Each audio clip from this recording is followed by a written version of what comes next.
ORF Sound. Hört. Festivals mit Ö1. We see how a lot of these tools have shaped the development of new sexual desires and kind of reinforced older ones as well. So when we see the rise of trying to chat with various performers, but not ever having a physical meetup, when we see these kinks around parental controls or restrictions, when we think about how we can access certain content and how we want to pay people for things that aren't even necessarily sexual, it really makes you question what exactly is sex and what exactly is technology. Willkommen bei der Ö1 Sommerreihe zur Ars Electronica 2026. Ich bin Hannah Balber und ich spreche in dieser Podcast-Serie mit Kunstschaffenden und Forschenden aus aller Welt, die mit ihrer Arbeit neue Perspektiven auf Technologie, Gesellschaft und unser Zusammenleben eröffnen. In dieser Folge geht es um Sex und darum, welchen Einfluss Sexualität auf die Entwicklung des Internets hatte. Zu Gast ist die amerikanische Künstlerin und Technologin Mindy Seu.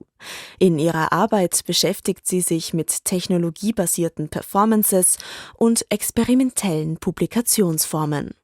Ihr aktuelles Projekt A Sexual History of the Internet ist eine Lecture-Performance und ein Sammelband, der die verdrängten und oft übersehenen Geschichten von Sexualität im digitalen Raum neu erzählt.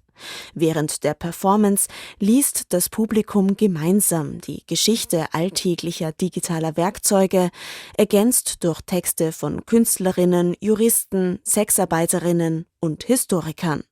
Gelesen wird über ein gemeinsames Skript auf den eigenen Smartphones, das über die Story-Funktion der Social-Media-Plattform Instagram zugänglich ist.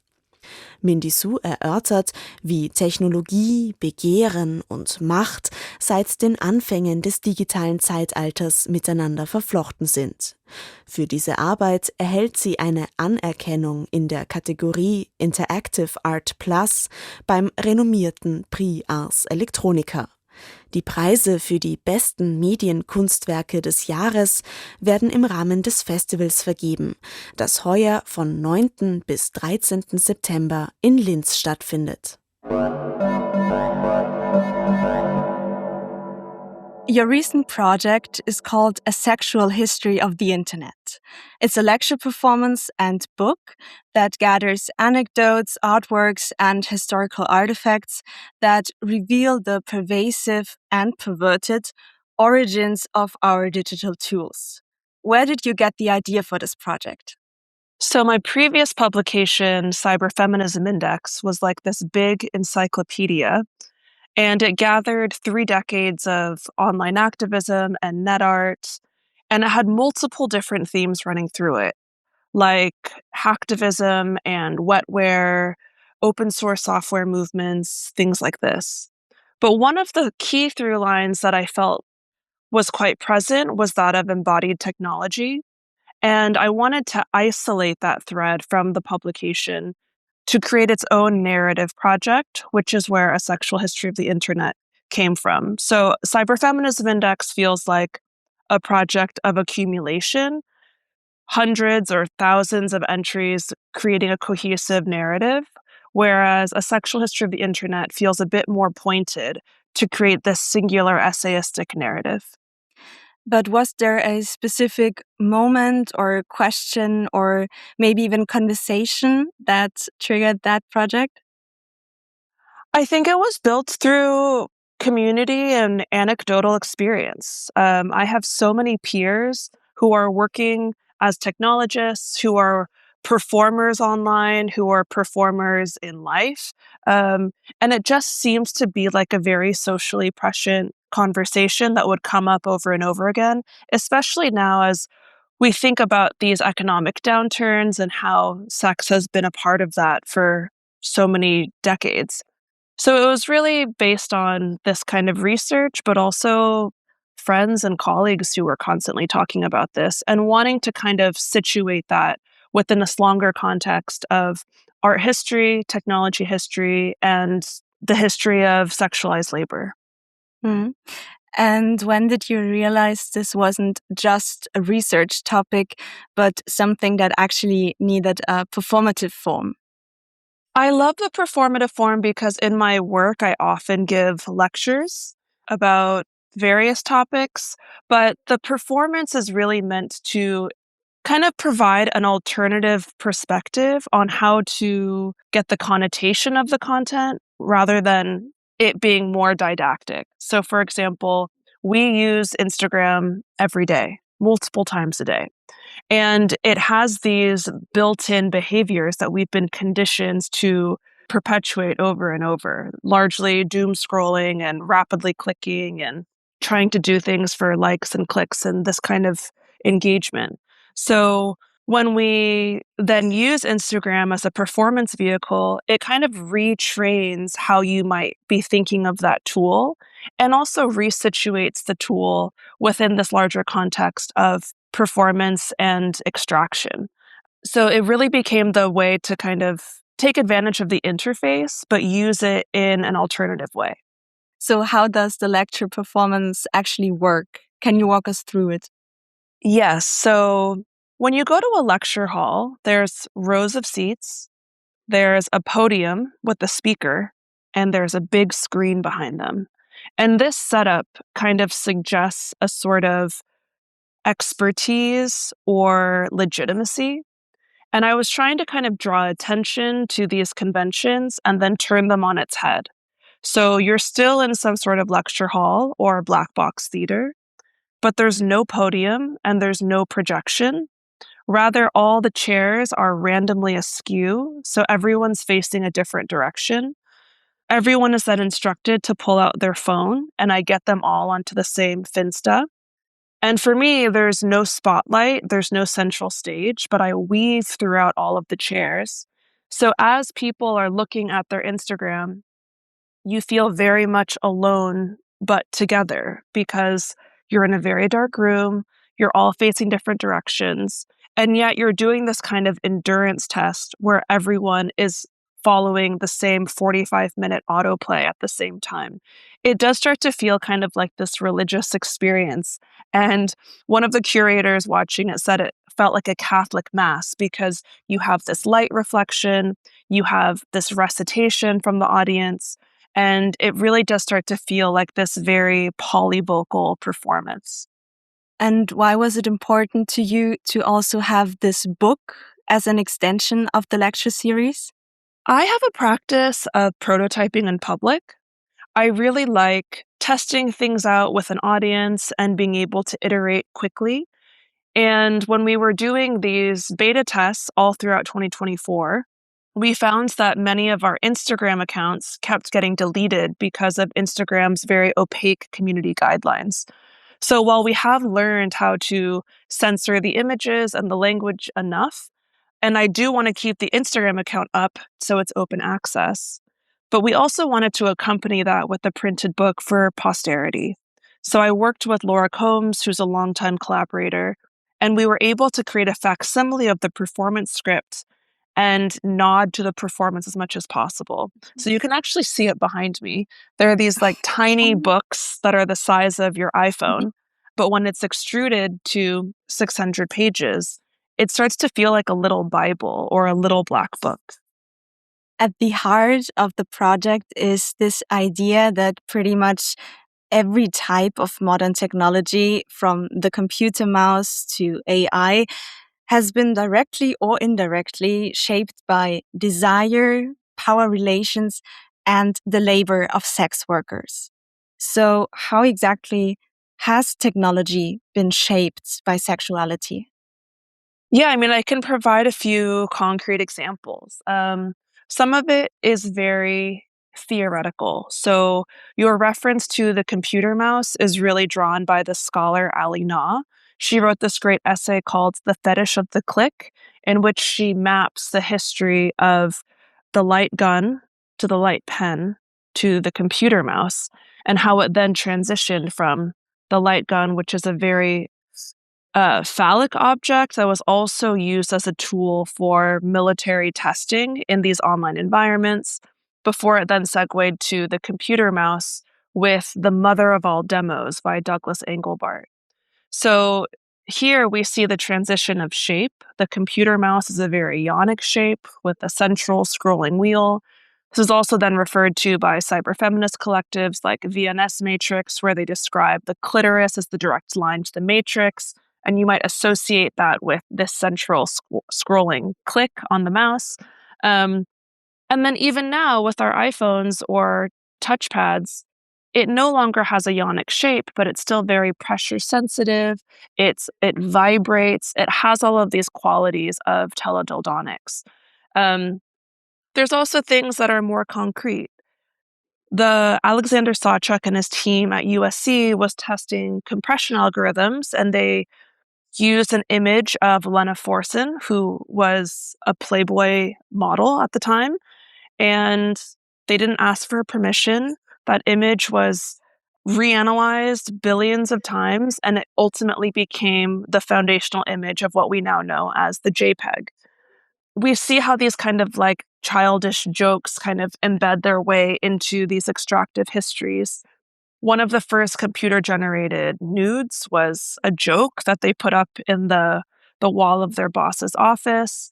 One of the first nodes on the computer of ARPANET was called Sex OS, shorthand for Set X. So we see all of these anecdotes where sex, embodiment, and technologies are very much tied together. So I think you have both of these aspects of sexuality. The one thing being the pictures, nude images, and the other is the physicality of technology. For example, in your work, you describe the phone as essentially a sex toy. The quote is, "On our phones, we sext, we send nudes, apps scan our environment for erotic encounters, our phones respond to touch, it's pressure sensitive, it vibrates." And you already mentioned that. You reference Alina's article, The Fetish of the Click, comparing the computer mouse to a vulva. So, do you think digital interfaces are already operating on a very intimate level, whether we acknowledge it or not? Yeah, absolutely. I think this points to a larger question of how we can think of technology as physical. Technology has a lot of naturalistic metaphors built in. Our data is stored in the cloud. In our programming languages, we talk about trees and rhizomes as nesting structures, but they're more than just metaphors. The internet has a very strong environmental and physical footprint. Our content is disseminated through fiber optic cables passing through the ocean floor.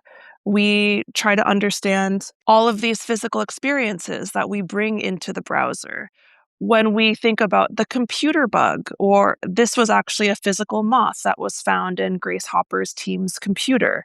So all of this just goes to show that even if we see the internet as this very ephemeral, elusive, non-physical thing, it's very much embedded in nature.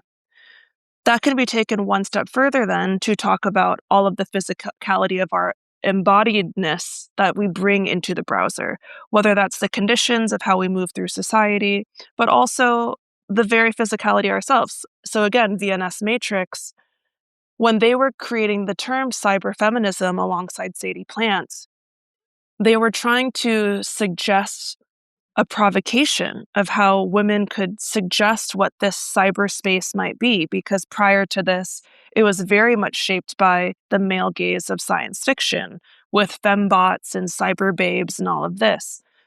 Cyberfeminism then was trying to make the internet a bit slimier, how we focus on these naturalistic metaphors, but also bring our physical experiences into the space and how the two are inseparable. Mindy Seu, 1991 in Kalifornien geboren, ist Designerin, Technologin und außerordentliche Professorin an der University of California in Los Angeles. Sie hat einen Masterabschluss der Harvard Graduate School of Design und einen Bachelorabschluss in Design Media Arts von der University of California. In ihrer Arbeit untersucht sie die sozialen, politischen und kulturellen Dimensionen vernetzter Technologien. Ihr Schwerpunkt liegt dabei auf Cyberfeminismus, Online-Communities und den Geschichten, die im Internet und seinen Strukturen eingeschrieben sind. Ihre Projekte verbinden Archivforschung mit experimentellen Formen des Publizierens und Vermittelns und stellen die Frage, wie digitale Infrastrukturen Macht, Identität und Wissen prägen. International ist Mindy Seu mit Performances, Ausstellungen, Texten und Lehrveranstaltungen präsent. 2023 veröffentlichte sie Cyberfeminism Index, ein pseudo-enzyklopädisches Buch, das 3 Jahrzehnte Online-Aktivismus und Netzkunst versammelt. Seit 2025 präsentiert sie außerdem ihr viel beachtetes Projekt A Sexual History of the Internet in Kulturinstitutionen weltweit, unter anderem in New York, Tokio und Berlin.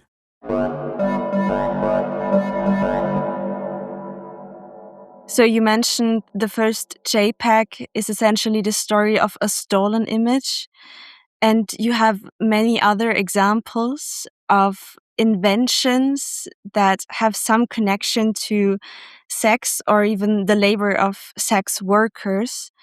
Could you give some more examples, like how have sex workers or the work of sex workers influenced the evolution of the internet as we know it? I think this is an important strategy because sex workers, they're always positioned in some ways as some sort of victimhood. But I think it's important to rewrite this as one of a lot of agency and innovation.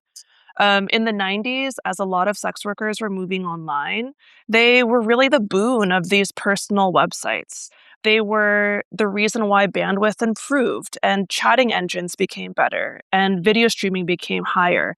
People then attribute this to big porn, which is essentially a tech company, but it's important to understand the labor that is fueling these desire engines. We also see a lot of sex workers being policed on mainstream channels like Instagram, for example. MasterCard doesn't allow their credit cards to be used or payment processors when you're trying to buy this kind of sexualized labor. So then sex workers move to alternative channels. The anthropologist Ezra Padgett describes how sex workers were using some of the first cryptocurrencies as actual mechanics of capital, even at the time when it was purely speculative and it was kind of being shown as an alternative to these standard banking systems. So Ali Eve Knox, who's a sex worker, helped create SpankChain, which was a very widely used cryptocurrency. And I think all of these kind of show the innovative qualities, the technological ingenuity that a lot of these people are bringing into the space, even if they're not getting the proper attribution. The same could be said for Patreon. Patreon was a content creation subscription platform that was very much fueled by sex work and sexualized labor. But then as the platform became more ubiquitous and they tried to change the narrative towards more of podcasting, a lot of that sexualized labor was erased. And we see this happen over and over again. Mm. And speaking of erased, why do you think these kinds of histories are usually left out when we talk about technology? It's the topic of sexuality in most cultures is quite taboo. But even beyond the social stigmas behind it, it's always very secretive. And it's always that social consciousness is then mapped into legislation. So, for example, regardless of the social sentiment around sexuality, in the US, it's highly policed. So, if you are using adult websites, if you're buying content, you have to basically create alternative ways of paying for this content. That content is then moderated differently, it's taxed differently, the performers get different cuts depending on whether it's adult or not adult. So all of this just creates the stigma of fear around this specific economy. That's another reason why it becomes so hidden away, because there's less protections around the thing. And when legislation does pass, it's not done in conversation with the people in that industry. So the notorious one in the US was Sesta Fosta, where platforms became liable for all the content hosted on their platform rather than the user, which is what it had been a decade prior. And this caused a wide sweeping erasure because platforms were very scared of litigation of what these content moderators would say. And it had caused a huge ripple effect that has been extremely dangerous for the people in the space and also the consumers of that space. How was it for you? So was the internet in your experience a place where you could also learn about sex and sexuality? Or did you feel maybe a little like overwhelmed or pressured? Did you go looking for like explicit content? How did the internet shape your knowledge about sexuality? It's interesting because I grew up in a very conservative setting. There was a lot of parental controls. Um, there was a lot of prevention from accessing a lot of these things. Of course, kids are curious and very resourceful. So when I did stumble upon these explicit images, it was kind of my first exposure to a different level of racist stereotyping as well. So this over sexualization, this Orientalist framing, I think all of that was very surprising. Um, but my early internet days, I feel, were very much shaped by blogging and these like friend lists and these collection sites like Delicious or bookmarking things or Zanga blogging platform and things of this nature. So in some ways I felt like I had a very like prude, youthful engagement with these spaces. And then as I was in undergrad more active on these platforms, it moved towards actually finding a lot of these net art sites. And I felt like that was more of an awakening than stumbling upon various porn sites. The net art sites was like, oh, the browser can be anything. It's a canvas. Coding is like an artistic form. It just felt like you were able to find these weird subcultures online in ways that aren't as accessible now. Coming back to the sexual history of the internet, when you trace this history from the early days of the internet to now, what's the biggest shift you've noticed in how sexuality and technology relate to each other? I think that as we are very much embedded in a physical digital blend, we see how a lot of these tools have shaped the development of new sexual desires and kind of reinforced older ones as well. So when we see the rise of like trying to chat with various performers, but not ever having a physical meetup, when we see these kinks around parental controls or restrictions, when we think about how we can access certain content and how we want to pay people for things that aren't even necessarily sexual, it really makes you question like what exactly is sex and what exactly is technology. The bounds of both are very blurry. And it kind of causes you to reconsider all of this sexual education that we've had that was very much a like penetration to procreation timeline. And I think increasingly people are understanding how expansive that actually is. And today, how are technology and the sex industry still influencing each other? I think that will happen, that will continue to happen forever. I think it's what I was really trying to do with this book is that if you want a history of sex work proper, there are a lot of people cited in the book that focus on that particular narrative. Gabriela Garcia, Sam Lee Cole, Noelle Perdue, like there's all these great scholars. I was trying to situate it within a larger history of internet history and art history to show that these things actually shouldn't be isolated into its own canon, but rather show how all of it is quite entangled because they do feed into each other. Art shapes sex, sex shapes technology. technology changes both, like all of it is very blurry. And I think showing the complexity of how that's entangled actually builds a more empathetic response to this thing rather than an othering perspective.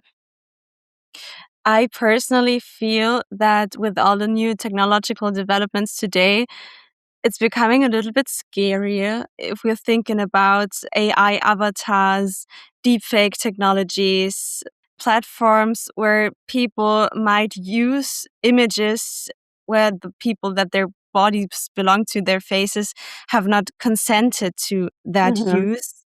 How do you feel about that? I think also this for me starts to feel very complicated because technology kind of exacerbates these social conditions. So it's not that deep fakes are inherently bad, it's that we are part of a society where men feel ownership over the bodies of others, and they are then exacerbating and accelerating that kind of extraction through these new technologies like deepfakes, like machine learning, like whatever it is, because you feel like the other is quite disposable. We see the same thing with AI. If we were in an egalitarian society and AI had been introduced, we might feel a bit of reprieve because now we can use this tool to distribute labor and create more leisure for all of society. But instead, because we're in a very hyper late capitalist society, we understand that this is only going to extract our labor, reduce the financial equity that's distributed, and essentially erase a lot of people without any social security net. So I think while it's easy to be scared of specific technologies, it should be more so about the social conditions that perpetuate these frameworks and how we might be able to shift some of those.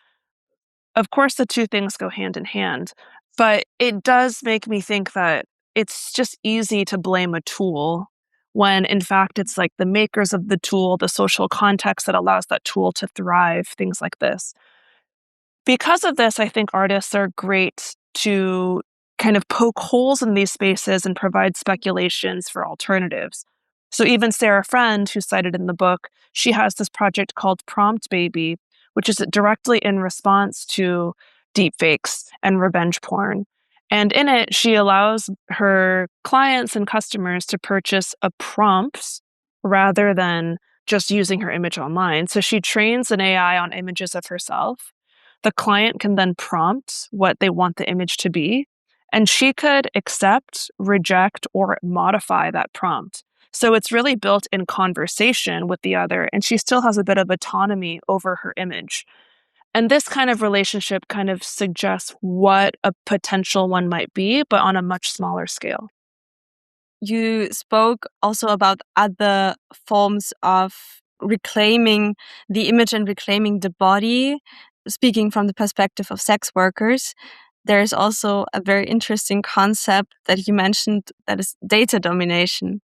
Yes. So one of the people in the performance and book is Mistress Harley, who was a data dom, formerly an IT professional, and they coined this phrase called tech dom, which we might see as a parent or precursor to more popular forms now like FinDom, financial domination, or this kind of thing. This actually goes back to the question of what is sex and what is technology. She is classified as a sex worker, but doesn't participate in sex work as we might imagine it. There's no in person meetups, there's no camming, there's no nudes, there's none of this. Her submissives essentially grant remote access to their machine, and she is able to control their data, their bank accounts, their online accounts, their hidden folders and files. And when we try to situate it, she was like, well, if you think about what are the cases in which this might be fetishized in a generation that grew up with parental controls and restrictions, if you live in a region where a lot of the internet is censored or blocked, you kind of learn how to turn these things into spaces of pleasure and play.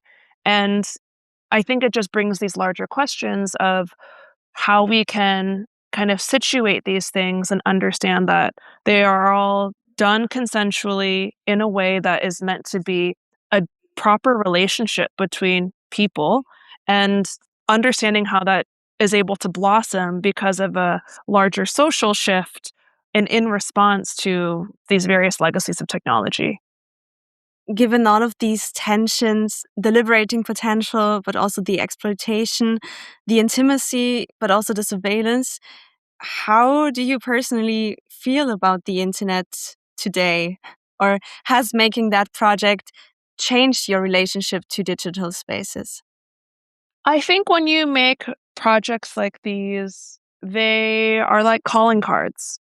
So I already had a lot of friends and peers and colleagues in this world from various avenues, whether that's academia or performance and art or sex work proper. And I think it feels like there's this great quote by Michael Warner that says, "A publication is the site where a public is formed."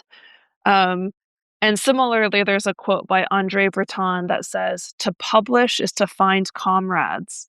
And I think it just becomes a way of like trying to find your kin and your people. And that's certainly been a lot of them are in the book and performance. And through it, I've also met a lot of people that are motivated by similar issues. And I think that has been a very beautiful response. So, do you still see a potential for the internet as a utopian space? I don't think utopia was ever real. Utopia and dystopia are so generalizing. A utopic space suggests that there is a universalizing vision of what this space, digital or physical, could be. I think that there's certain utopic principles that we can begin to implement within our current space, like universal access to all knowledge, reducing borders. This kind of thing I think can be implemented, but to think of utopia at large as the goal, I think is a bit misguided. Because who is actually defining what that utopia looks like? It feels like a dangerous way of universalizing a principle or theory. Or let me rephrase that. What would a feminist approach to the relationship also between technology and sexuality to digital intimacy look like? I mean, I think we're really seeing it online. There is a collectivity behind a feminist voice that I think has been really beautiful. This is why people talk about citation as the greatest feminist technology. It's trying to attribute all of the people who helped these ideas form and focusing on that polyvocal narrative rather than like an individual hero that we typically see in these mainstream histories. So, is it about also reclaiming systems or imagining entirely different new ones? I think it's a mix of everything. You have to reclaim certain systems, you have to break some down. People are creating new innovations. All of these different strands become like these decentralized way of creating a new possible alternative to what we currently have. So I never think it's about a singular direction or method. Otherwise, we might see it by now. But it's really trying to think about what is the decentralized, polyvocal, communal way of responding to these things in relation to those nearby, the place that you live, the time that you're living in, etc. Well, thank you so much for joining me today, Mindy. It's been a pleasure. Thanks so much for having me. Das war Mindy Seu in der Ö1-Sommerreihe zur Ars Electronica. Vielen Dank fürs Zuhören. In der nächsten Folge spricht die finnische Medienkünstlerin Hannah Balber über ihr Projekt Ancestors, eine immersive Installation, in der die Besucherinnen und Besucher aus ihren digitalen Doppelgängern gemeinsam eine virtuelle Familie schaffen. Für diese Arbeit erhält Hannah Balber eine Anerkennung in der Kategorie New Animation Art beim Prix Ars Electronica.